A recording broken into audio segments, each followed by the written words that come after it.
It's time for Christmas joy and gladness. It's no time for jihad madness. So we should say Feliz Navidad instead of Allahu Akbar, here comes jihad. And we should all thank God, yes, me and you, that we haven't been blown into the clear blue. Ladies and gentlemen, it's time once again for This Week in Jihad.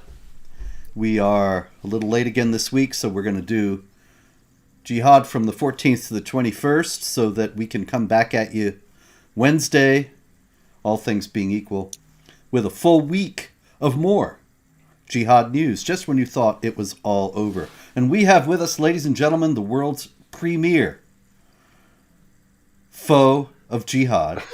Color commentator. Dr. David Wood. David, how are you? Well, as you know, got COVID. That's Yikes. Why, so everyone knows, that's why we postponed from Wednesday. That one wasn't on Robert. That was on me thinking, okay, let me get a couple more days to see if I get over COVID. Did not happen, but symptoms aren't terrible. So, David, we're going to go ahead and try it. I got to do it. You see? You got COVID because you opposed Allah. The power, you see, the power of Allah. You've been talking about Muhammad. You ate the Quran. You did Islamicize me in Muhammad's boom boom room. And now Allah has punished you. That's with it. A very weak cold. Yep. It's a beautiful thing. I got so much jihad this week, David. It's been a busy week for jihad. And, whoa. Are you serious? Because I haven't heard a single peep about jihad. Really? Anywhere on any news station, so you must be making this up. Unfortunately not. I've got lots of jihad violence. I've got a category, the ever-present women's category, the Iran category, the stupid infidels category, ever popular, ever busy. Shall we start off with some stupid infidels? If you think there's a story that would qualify for this show, then you just go ahead and try. Yeah, I know. It seems far-fetched. Surely not. Actually, the stupid infidel in this case, David, is me, because I can't find the stupid infidels. But I know I said a bunch of them aside. You see? You were here to make fun of jihad. Allah punished you. One of you has COVID, and the other's confused. Here it is. It's December. It's late in the year, ladies and gentlemen, but we may have a stupid infidel of the year this week. And that is Daniel Andrews, the Premier of the state of Victoria in Australia. Daniel Andrews has announced grants of more than $8 million to the Islamic community of Victoria, Australia, so that they can teach the Australians about Prophet Muhammad, peace be upon him.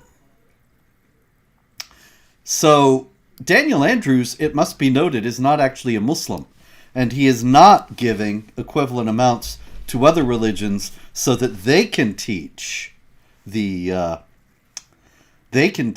Australians about their religions. It's only Islam that is getting $8 million. And really, here again, David, I do think that you would agree that we would be fine with this if they would let us teach the classes. Yeah, or any person who's going to teach it honestly. I mean, if you were just going to sit down and read Ibn Kathir's commentary to them, I'd be totally fine with that. Let me put it this way: you have to teach only from classical texts, not from modern revisions, and I'd be fine with that. But I mean, come on, of course they're going to give money to that religion. It's the only one that matters in our world anymore. Indeed. And it's Australia, so I'll even start off the classes with good day and a little bit of brekkie, and everybody will feel at home. It's mate. That's right. Good day, mate. Yes. Yep. Throw another shrimp on the barbie. I come from a land down under. I'll even have Vegemite sandwiches ready. You know the song, eh? Oh yeah, of course. I lived through the 80s. Anyway, Australia also. This ISIS terrorist named Neil Prakash. He was a Buddhist, and he converted to Islam some years ago, started calling himself Abu Khalid al-Kambodi. I guess he was a Cambodian originally. Yeah, Cambodian mother. Anyway, he was recently charged with terror offenses in Australia after he was extradited from Turkey. And all the headlines said, terrorist Neil Prakash extradited to Melbourne. Neil Prakash, accused terrorist Neil Prakash. Neil Prakash charged with 6 terror offenses. What's left out? No, not a single report called him Abu Khalid al-Kambodi, which is the name he would prefer we call him, or identified that what exact kind of terrorist he was. Because, of course, the Australian press, like the press all over the non-Muslim world, doesn't want to give anybody the idea there's anything wrong with Islam. And so when they have an Islamic terrorist, yeah, Well, you know can't the report deal. it. That would be Islamophobic. Indeed it would, David. David, in Yes, Germany. Yes, David. The show is coming together beautifully tonight, ladies and gentlemen. It's Deutschland. Ja, in Deutschland we have report. The vice president of the German Football Association, and of course you know they don't mean football when they say that; they mean soccer. Yeah, they always mean soccer. Isn't that weird? Yes, Ronnie Zimmerman. And he said that it is Islamophobic to criticize Qatar's enforcement of Sharia. Now, I think in a certain sense, he's got a point, because they knew what they were getting when they gave the World Cup to Qatar. And so they shouldn't be complaining about it and acting like Qatar ought to have been Rainbow Flag City and all that, when they had every reason to believe they were going to be enforcing Sharia. So, in that sense, I got no problem with Ronnie, but at the same time, it has to be noted that during the same week, Bill Maher, the famed leftist commentator on television, said, you see? You are coughing, you see? He said that COVID got me. that's it, that leftists are insane for not criticizing Sharia. So is it Ronnie Zimmerman or is it Bill Maher? And how are we to judge? Is it Islamophobic to criticize Sharia, David? According to everything I've heard over many, many years, yes. But in real life, in rational thought, can you construct for us now? You're a philosopher. You've got a doctorate. Construct for us a rational argument establishing that you must not criticize Sharia because it would be Islamophobic. No, here's the weird situation. In the real world, everyone agrees with us. Right? Indeed. I mean, it's just amazing. We'll say, hey, we have a problem for Islam teaching this about apostate. Shame on you, you evil people, for criticizing that. Wait, there's my friend, the apostate prophet. Do you believe he should be killed for leaving Islam? No. Okay, so we're on the same page here. We both say no. You just keep your mouth shut about it. I just say it openly. But we are in agreement. So what apparently they really mean by Islamophobic is having a spine to say what we all think already. That's true, yes. Because most people don't. Spines are hard to come by these days. They fetch very high prices on the black market, ladies and gentlemen. And most people willingly renounce the one they were issued at birth and take up the cause of Islamophobia. That is, being upset about it, as if it were somehow wrong to criticize the institutionalized mistreatment and discrimination against women, Yeah, it's like non-Muslims. it's like they go to all your vertebrae and replace each one with marshmallows. Yes. And then you see, you are a good modern individual, a modern Westerner, without a spine. Just like Mr. Lubner. Yes. No, I mean, I'm sure you saw the woman in the UK who was just arrested because she was standing. She wasn't even on the same side of the street. She was across the street, was quietly, silently praying in her head against abortion, and police arrested her in the same town where things are overrun by grooming gangs and so on, and and it's just amazing. But I mean, think about that. It's the woman actually has some convictions, and they have to pounce on her for it. And it's like, if you have any conviction other than Islam, you get trash nowadays. Yeah, if she had been praying, making prostrations and screaming Allahu Akbar, they would have made sure that she was protected, and they wouldn't have arrested her. Yeah, matter of fact, that would be a good little test for the UK. Someone should dress in a niqab, go to the same exact spot, and just start doing Islamic prayer motions, and have a couple of male Muslims standing around and watch what the police do. That's a good idea. I would do it myself, except, well, you know the story. Anyway, I'll be in a niqab. Who's gonna know? That's right. Man, that's an awful tall. Like, that is one big woman there. All right. So, ladies and gentlemen, let's go to France. And in France, we have the story of a man named Abdullah Ahmed Osman. And Abdullah Ahmed Osman is from Somalia. No, I'm sorry, Sudan, excuse me.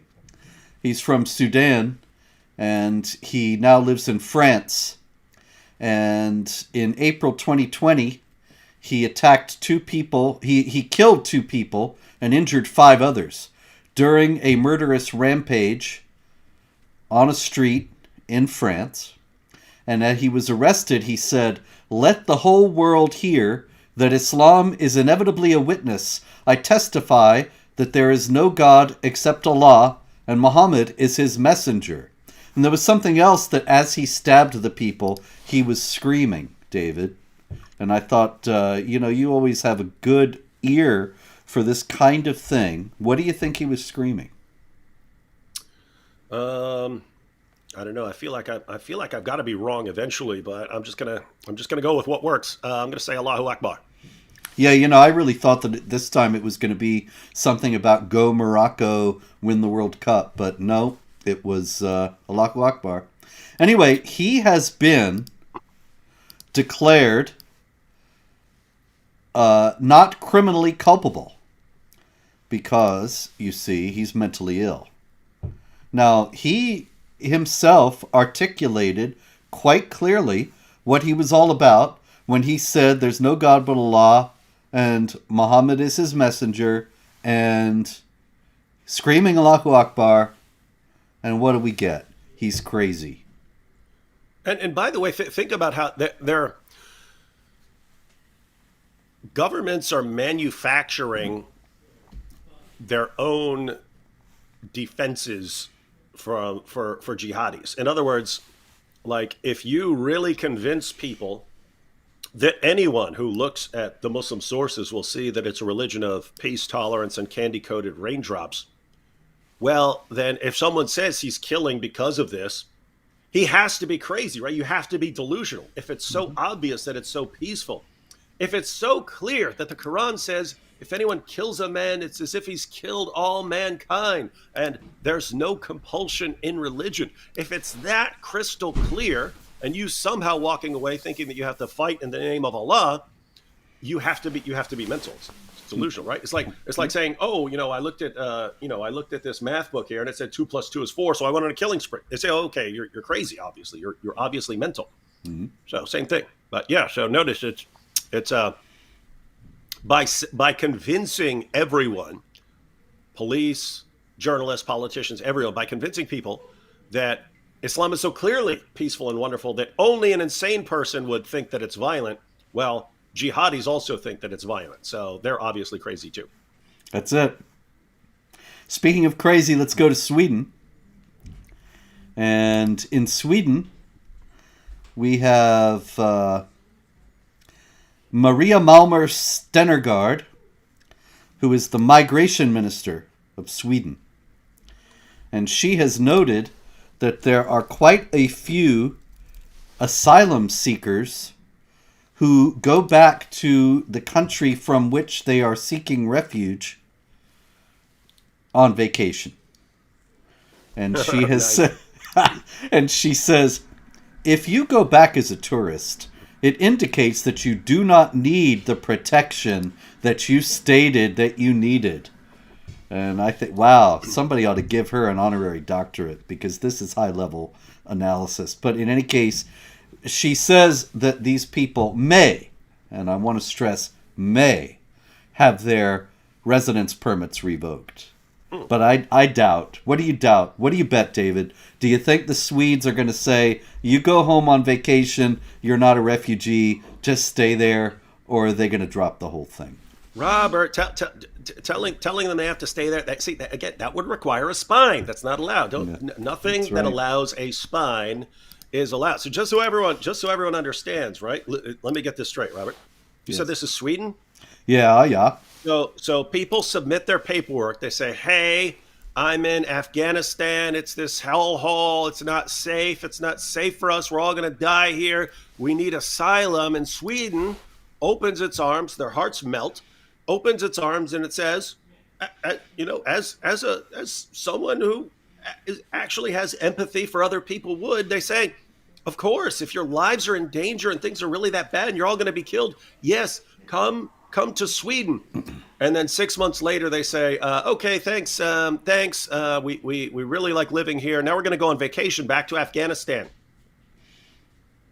We want to go spend we got to apply because we want to go spend 2 weeks on vacation in Afghanistan. Yeah, why not? I mean, and then so someone's just catching on going, wait a minute, you said you have to get out of that because you're dead, you're going to die, they're all going to kill you, and you go there for vacation. Something is amiss. Stuff. Yeah. You got to wonder how these people, not only did they get elected to office, did they get appointed to office, but they can get out of bed in the morning and get dressed without help. It's really amazing. But in any case, more stupid infidels come to us from our own Democratic Party in the United States. Now, I don't want to be partisan. This is a family program. But this group of 30 Democrats, led by Senators Jeff Merkley from Oregon and Representatives Mark Pocan of Wisconsin, Mark Takano of California, and Richie Torres of New York, they were upset about the World Cup. And not just because it's not real football. They were upset because the World Cup was so mean to homosexuals. And so they wrote a letter to Gianni Infantino. Remember Gianni Infantino, the head of FIFA, the fake International Football Association?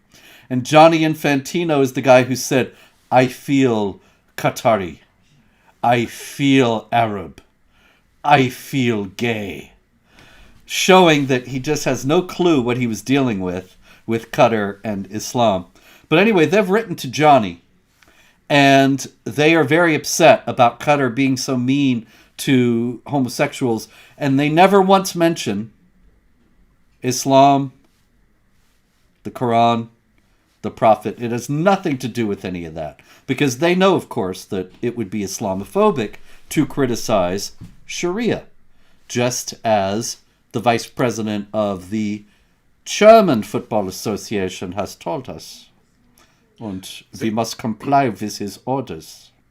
See, this is why I want them to have things like, the World Cup soccer tournament in places like that, because, I mean, how long can they avoid this showdown that's been brewing for so long? Right? They are on polar opposites on polar opposite extremes on certain issues. On other issues, like sexualizing children, they're on the same page. They all want to do it. Both the Islamic side and the political far left. And when it comes to crushing women, they're on the same page. One wants to do it by sort of erasing the definition of woman, and the others want to just physically abuse and oppress them, and so on. So that, they're on the same page on certain issues, but they're on polar opposites, and they overlook it as long as they have a common enemy, and so now even when it's brought to the forefront, even when it accidentally becomes international news, they still can't point to what their problem is. I got more. It's really a big stupid infidels week here. And this is another one from Germany. Mukhtar N., who comes to Germany from Afghanistan. He settled in Illerkirchberg, and he participated in the gang rape of a 14-year-old girl there. And he was, of course, not deported, not jailed for any significant amount of time, not deported back to Afghanistan because that would be dangerous for him. Yeah, unless he wants to go on vacation. So they sent him back to Illerkirchberg. And he's walking around in Illerkirchberg, and the people in Illerkirchberg say, yeah, this man is gang rapist. We should not have him here. We are not happy with this situation. And the police are now protecting Mukhtar in Illerkirchberg. So he's a gang rapist, convicted, and he's got police protection. Wow. Only the Germans, man. I mean, just think of it. You're really talking a few decades ago, these guys are walking the streets going, Deutschland, Deutschland, über alles. And now it's let's all protect the pedophile. But we got to protect the pedophiles. We got to protect the murderers. We got to protect the rapists. We got to protect the gang rapists. Mm-hmm. That's it, man. That's where we are. It's craziness. Notice all the stuff that they protect that you're not allowed to criticize anymore. It's like you have to be destroying all standards, because if you don't, then you would object to Islam, right? If you have any sort of moral standard, you would have to object to Islam. And so in order to keep people from objecting to, Muhammad having sex with a 9-year-old girl and taking the wife of his own adopted son, all these things, you just have to completely just crush any moral confidence anyone has in any of their beliefs.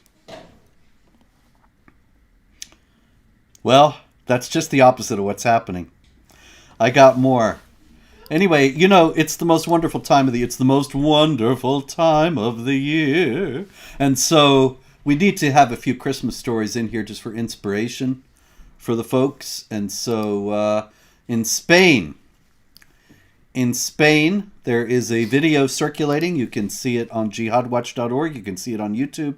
And you have a migrant from Morocco, and he goes to a very elaborate nativity display that was in Calahorra in northern Spain.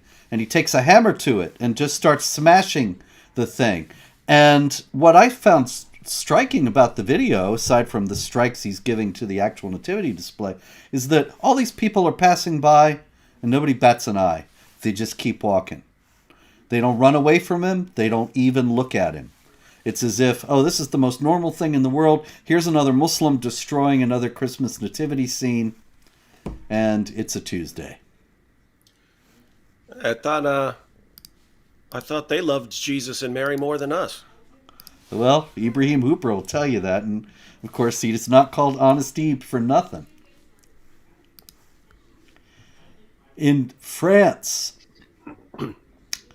we have another story of a Christmas tree that was put in the center of town of Lormont. Did you get that little French accent there, David? Lormont. It's not right. It's not Lormont. It's just say when you whatever you say, pretend you have like 4 croissants stuffed in your mouth, and it just sounds really French. Yeah, and it's interesting to note that a croissant is only exists to celebrate victory over jihadis. So they should be banned for being Islamophobic at this point. In any case, in France, man came up to the Christmas tree that the town hall had placed in the center of Lormont, and he cut it down. He took out his tools. He starts sawing away, cuts the thing down. And once again, nobody stops him. What was he yelling as he cut the tree down? I can't believe he's shouting up.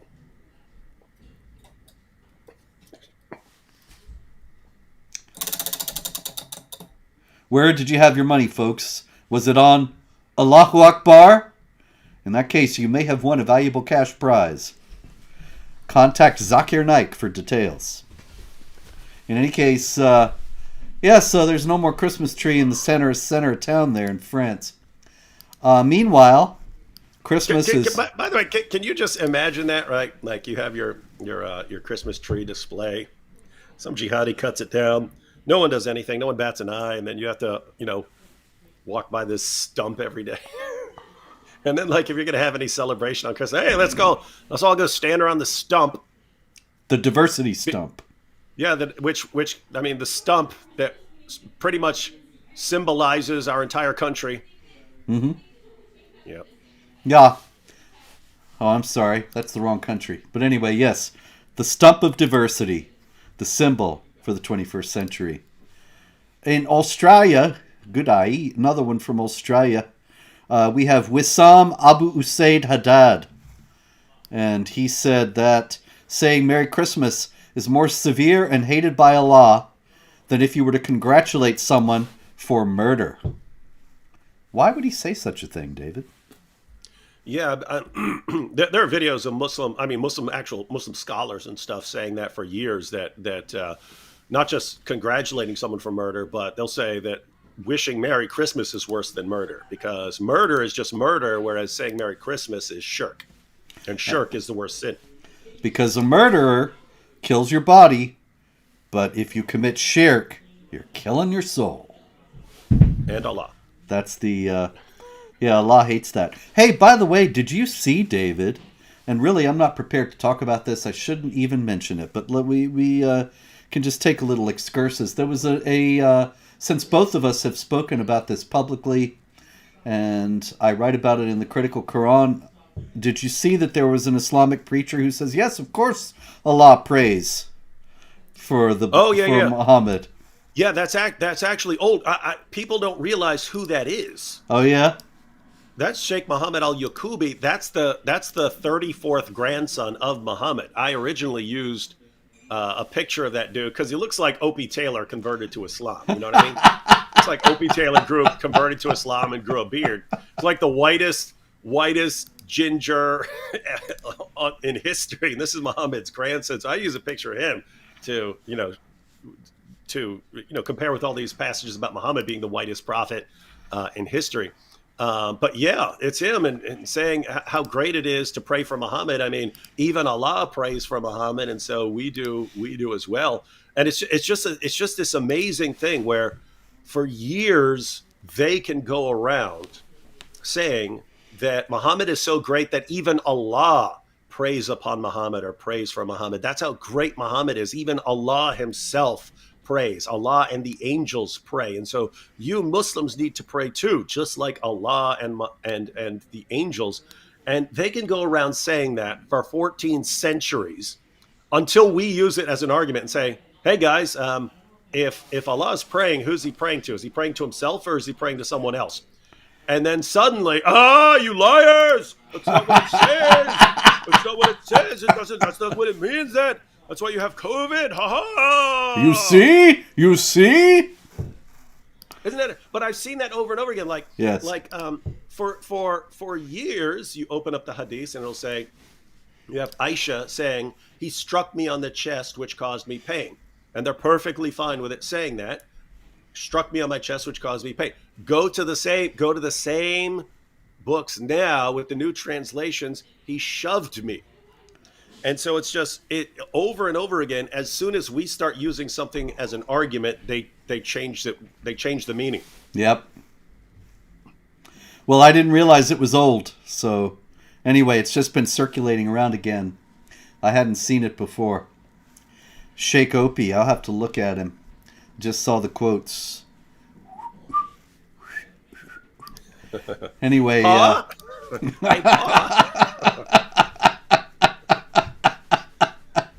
who are can you? we pray? Can we pray for Muhammad like Allah? Yep. Who's he praying to, Pa? And then Barney Fife comes in. Hey Andy, how about we go out to Mount Pilot for a picture show? No, you're busy praying for Muhammad like Allah. Picture shows are idolatry. This would be great. When are we going to film Muhammad Griffith? That would be funny. They already did Little Mosque on the Prairie, so they like the idea of going back to those Yep. those old shows.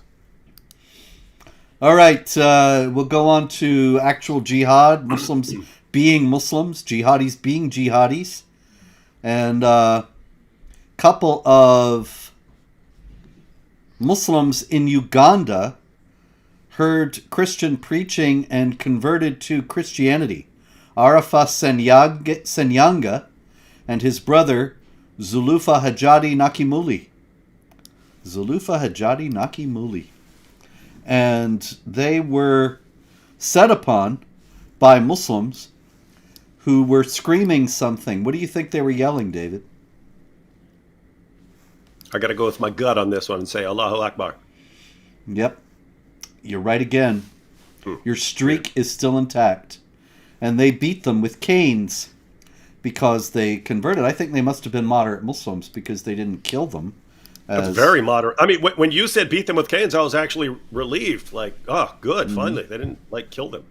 Yep, clearly moderate Islam has taken over in Uganda. That's progress. Yep. All right. In Nigeria, we have a group of Christians riding a bus on their way to a wedding. And they were kidnapped. Why on earth do they kidnap Christians on their way to a wedding, David? Ransom? Ransom. Chapter 47, verse 4 of the Quran says you can kill the captives, you can enslave the captives, you can ransom the captives, you can free the captives. That's Islamic law. It's a good way to raise money if you're a jihad group. You kidnap some infidels, and the stupid infidel political leaders will pay you money and never think twice about how they are funding jihad groups. In Indonesia, there was a suicide bombing this past week, David, on Java.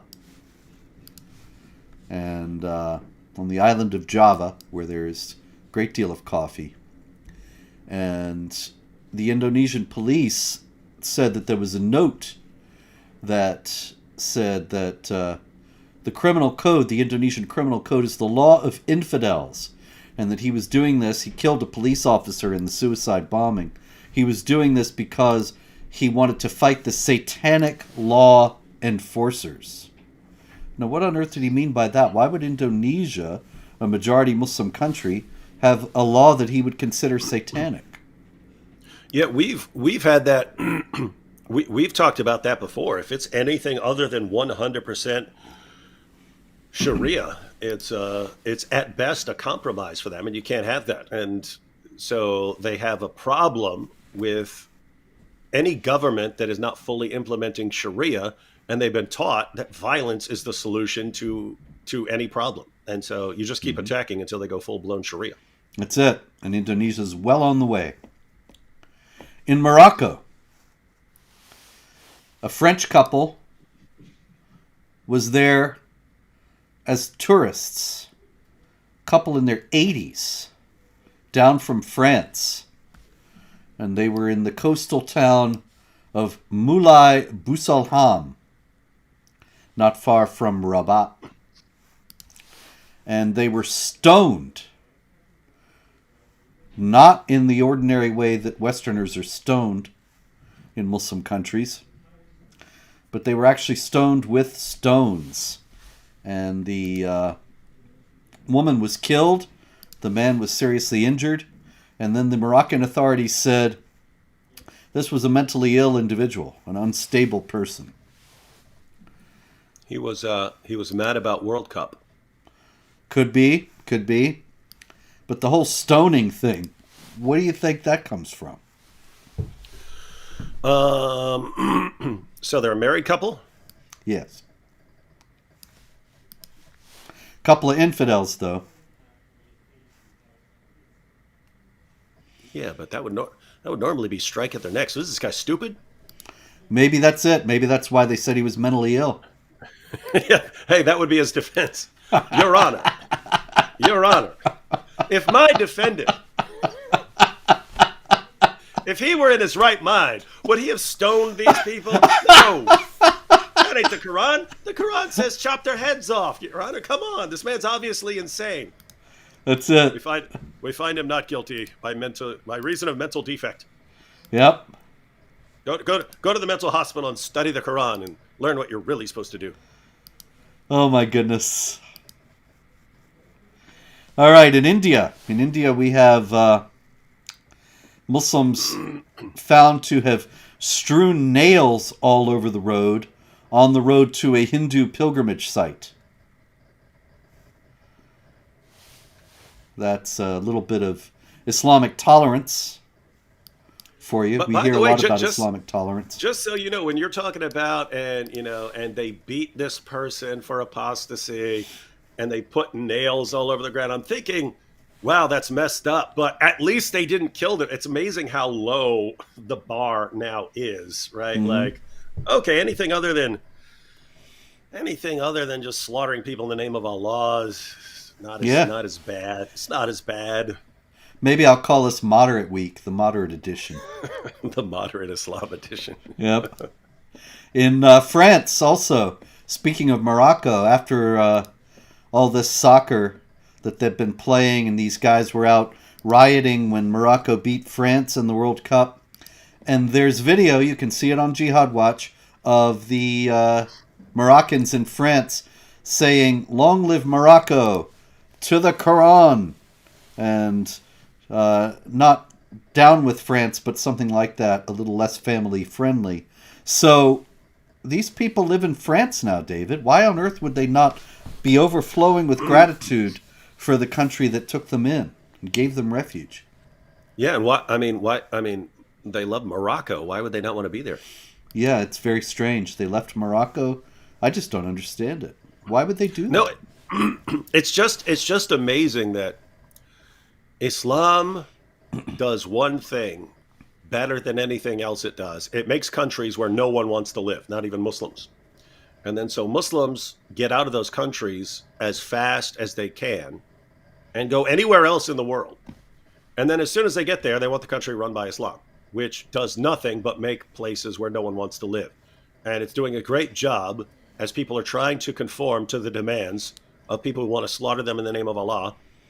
Western countries are becoming places where no one wants to live. Mm-hmm. And pretty soon the entire world will be one big place where no one wants to live. And then maybe Elon Musk is behind this because he wants to colonize Mars. This would be brilliant. This would be like next level plotting right here. Talk about 4D chess, ladies and gentlemen.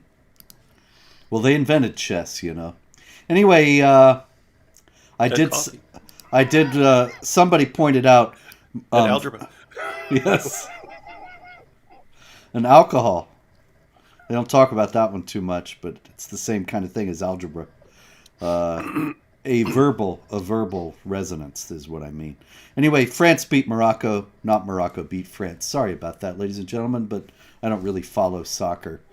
Dr. Nasser Al-Karam, who is the head of the Sharia Court of Appeals in Nablus, that is among the Palestinians in the West Bank, he said, "I would like to end with our pure martyrs who have attained the highest level of Islam.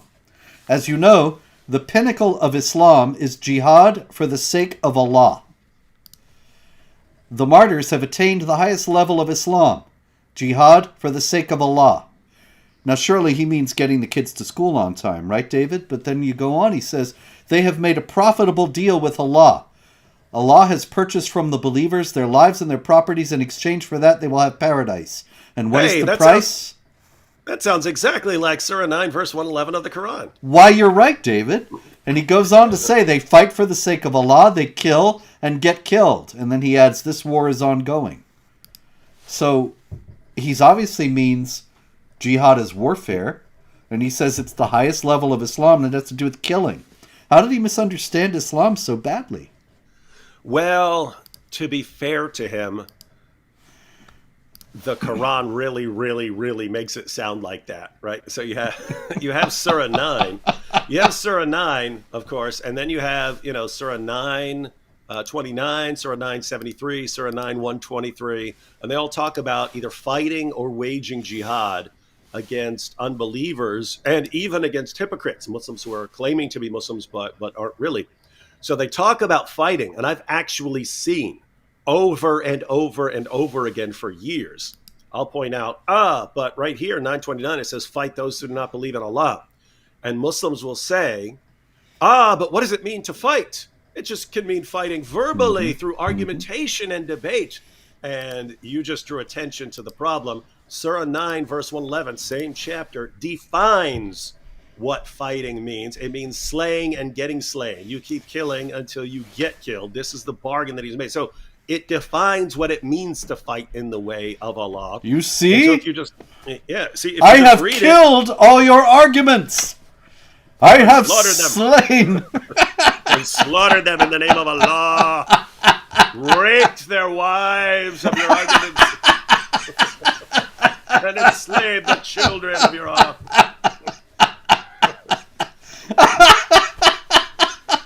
That's it.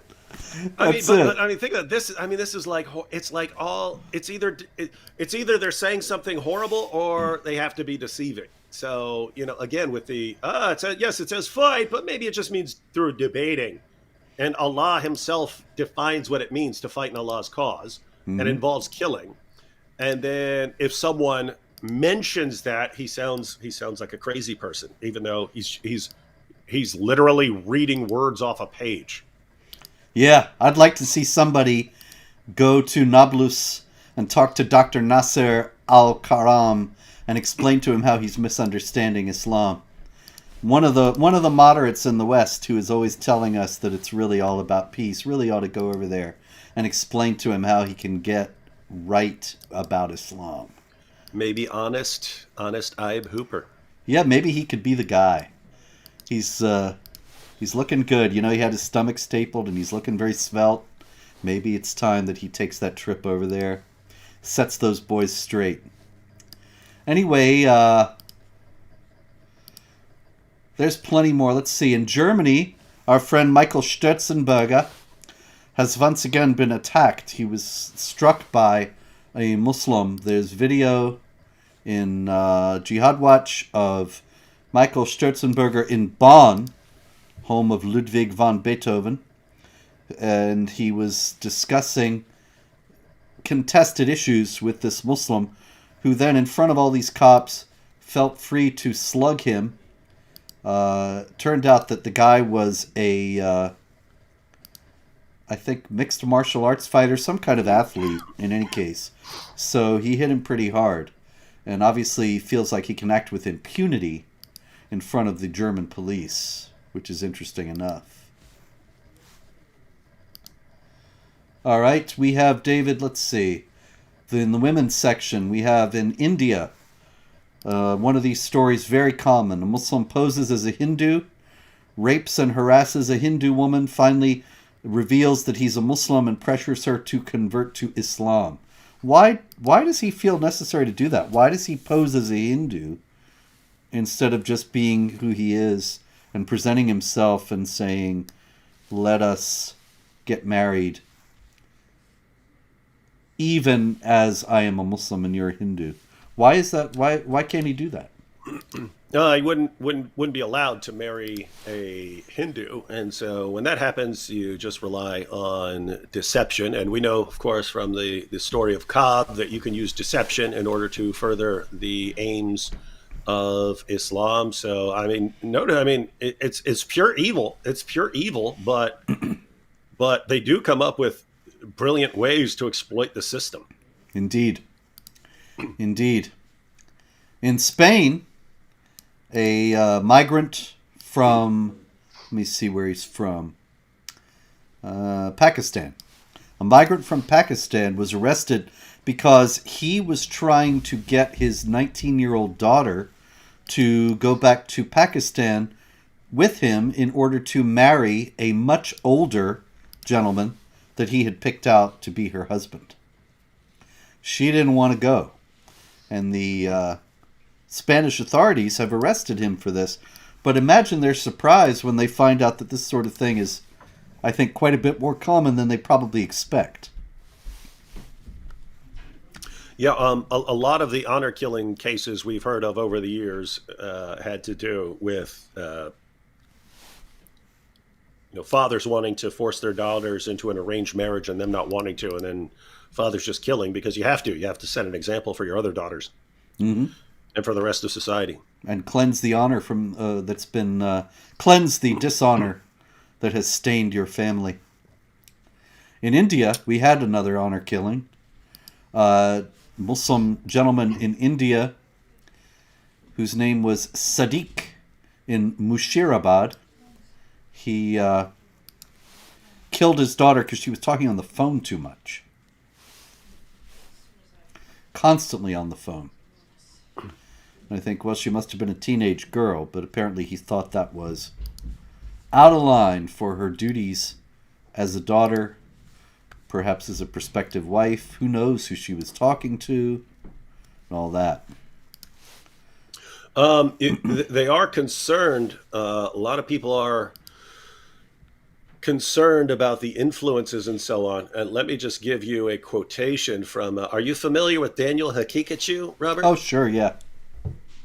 Yeah, so Daniel, someone sent it to me on Twitter, but it was after, he doesn't mention, I only saw this, I don't know what he's actually posting on Telegram, but this is after Afghanistan said it's banning women from attending college and so on, and Daniel Hakikachu posted, so keep in mind, this is an American Muslim posting from America, and he says, if you say yes to college for women, you are essentially saying yes to your granddaughter on OnlyFans.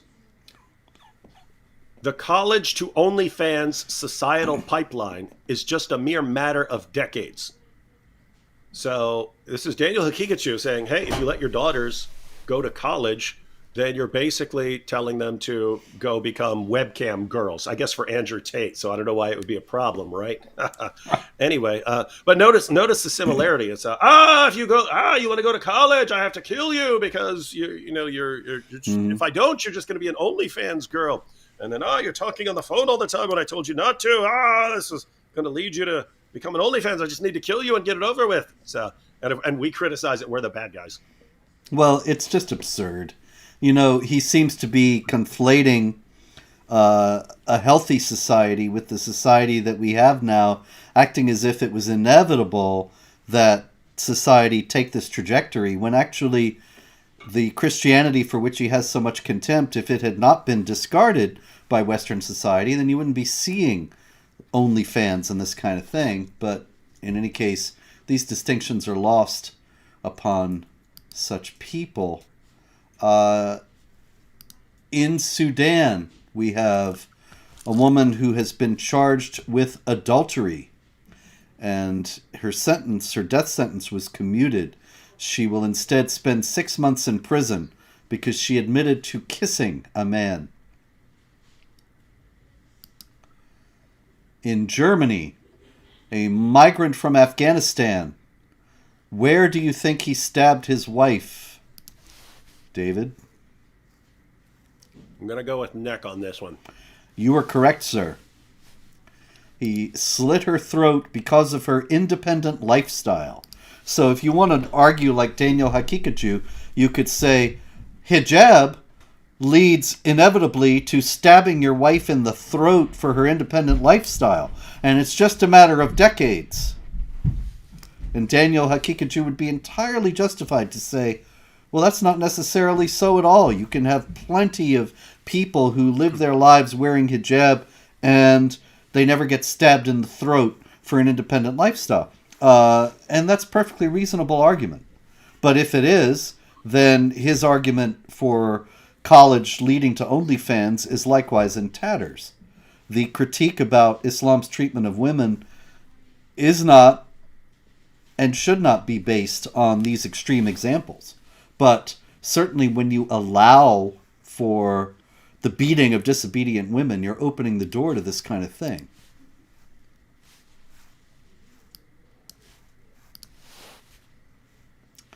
And he was speechless, ladies and gentlemen. Well, every time you point out the wife beating part, I point out that it's easy to justify the killing part because you can consider them apostates. Yeah. And Muhammad said in Sunan Ibn Majah, carry out Allah's punishments even against your own family members. Well, there you go. And so you've got these guys and people don't. I mean, it really is. I mean, I'm hoping that this doesn't become more common, but it's so easy to justify. Surah 4, verse 65 of the Quran says you have to submit to all of Muhammad's decisions, and if you don't, you have no real faith. You're not a real Muslim. So actually, submit. David, I have to stand corrected on this. You're absolutely right. The argument that the hijab leads to this kind of bloody murder is actually much stronger than the argument that women in college leads to OnlyFans, because it's supported at every step, in every detail, by actual explicit Islamic texts. Whereas what Daniel Hakikaju is doing vis-a-vis Western society is just extrapolating from the current decay of that society in order to arrive at spurious basic principles. Mm-hmm. In Switzerland, there was a gentleman who he was screaming a certain slogan. David, I guess everybody knows which one at this point. Maybe we'll have to retire this bit, but we've anyway, all become prophet. Yes, he explained he's on trial now because he killed this man while he was screaming, "This is MAGA country." I mean, Allahu Akbar. And he said he wanted to punish Switzerland. Now note that Switzerland took him in. Switzerland gave him refuge. Why did he want to punish Switzerland, David? For being a bunch of unbelievers or something? I think you're onto something on that. I think you've really hit something there. That there's just nothing that Switzerland could do to win over his heart and mind. And the Swiss will be the most stunned about this because they assume that the people that they take in are going to be grateful. And are going to think, we love you now, yes? And it's weird, isn't it? Because that's what you'd expect. And that's true. That's true. Your average immigrant to, let's say, the United States. Now, it's getting weird now, so I don't know what people think now. They might have said, what did I get myself into? But historically,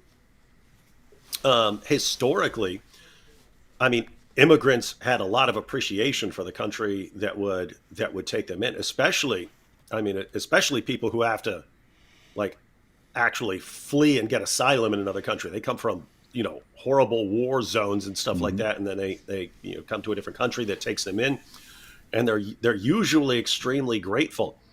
And to be fair, there are Muslims who aren't like that and who do appreciate, the countries that take them in and so on. But there is this extremely disturbing group of people who they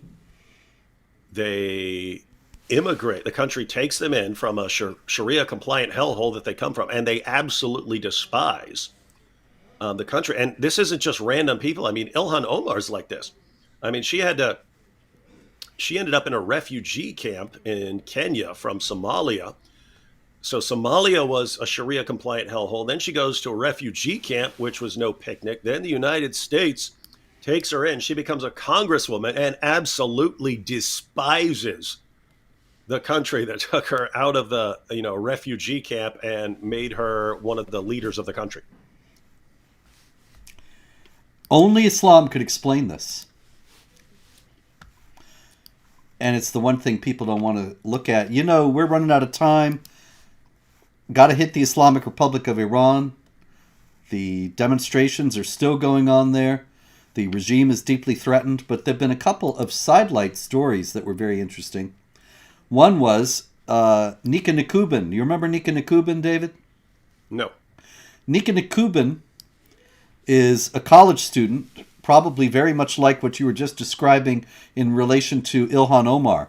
She was born in Iran. She came over here. She's in college. She's very angry with America and thinks Americans need to be punished because of the drone killing of Qasem Soleimani, the Islamic Revolutionary Guards Corps commander, in an American strike in 2020 in Baghdad. And so, a few months ago, she met a man in Las Vegas on a dating site, a dating app or something. And they are in a hotel room. She suddenly starts to stab him in the throat. Once again, we see, of course, when you meet the unbelievers, strike the next. That's in the Quran. He was totally shocked because, he thought he's making out with this girl, and then suddenly she's stabbing him in the neck. It's just not what you'd expect. But she explained that she was doing this to avenge Soleimani. Now, this happened a few months ago, but it was in the news again this past week because she admitted to the crime, and video was released of her being interviewed by a policeman right after the event and explaining that she needed to take revenge for Soleimani. Now, that's interesting because this is reverse love jihad. You know what I mean? Reverse love jihad. We've heard about the love jihad where the guy, the guy seduces a woman and gets her to, forces her to convert or something like that. But now you've got a woman using, using hookup spots to go slaughter in the name of Allah. Mm-hmm.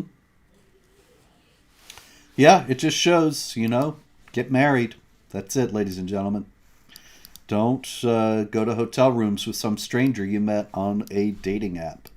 And when he says get married, he's not talking about temporary marriage, all you mutta freaks out there. Yeah, she's a Shiite from Iran. Maybe she signed the paper and, they were she's married. Probably typing that, it's okay, I can do mutta. All right, interesting sidelight out of Iran, also out of the demonstrations. They've started to execute the protesters. They're still committed to the idea of striking terror in the enemies of Allah. They want to terrorize the population into submission. And interesting that one of the people that they executed, a young man named Majid Reza Rahnavard, he directed his friends, do not read the Quran at my funeral. And I thought, now that's interesting because that's an indication yet again, these people are thoroughly, after 40 years of the Islamic Republic, they're thoroughly disgusted with Islam and they don't want it around. And they associate Islam with the regime, which is entirely reasonable. I've seen Islamic apologists in the West say, they call themselves the Islamic Republic, but they're not. But the people of Iran know better. They're very much an Islamic Republic. And this is just amazing because it's... This happened with ISIS too. It's whenever people see real Islam in all its blood-spattered glory, they're like, I can't believe in this. I can't believe in this. Instead, they get this, watered-down, whitewashed version where, it's just the worship of one God. And then people, okay, yeah, I'll sign up for that. But when they see what it actually is, they find it absolutely detestable. Yep.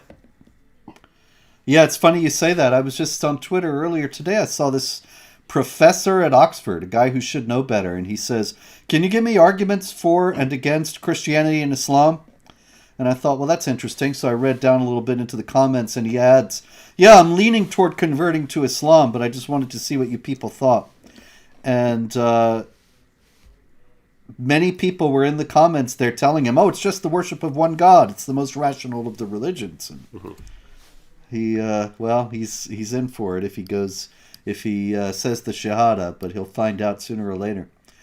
Well, it is an easy way to quick fame. That's true. Oxford professor, he would immediately be on the front lines of the Dawah. And they will run around the world proclaiming him as the new poster boy. And see, Yes. It's Andrew Tate. We've got Andrew Tate. We've got Sinead O'Connor. And now this professor, you see, they're all seeing the power and wisdom of Allah. That's it. Okay, let's close with one that I thought of you, David, when I saw this. Also in Iran, a Sunni cleric. Now the Sunnis are a small minority in Iran. He reported the rape of a 15-year-old girl by a policeman. And he has now been summoned to court. Not the policeman who's accused of rape, but the Sunni cleric who reported the crime. And I thought, well, that's the story of our lives, isn't it? We don't do these jihads.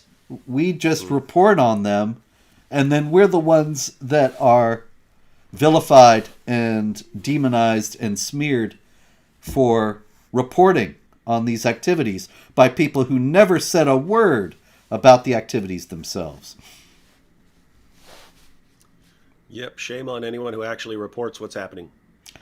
That's it. But we do it here, ladies and gentlemen, and we're going to be doing it again, God willing, next week. But in the meantime, Sunday, the 25th, the Virgin gives birth to the transcendent in essence. I hope you will pause on that day and count your blessings, be grateful, and remember that we only know that jihad is evil because there's overwhelming good in the world to help us to compare it. Otherwise, it would just be the way things are. And so we stand and oppose jihad because of the great goodness that dawned upon the world that we will recognize again on Sunday. So, stop and take a minute then. Come back and see us Wednesday. We will do our best to be here. And I'm sure the jihadis will be doing their best to give us material to talk about. David, thank you again. Good evening, good morning, good afternoon, and God bless you all.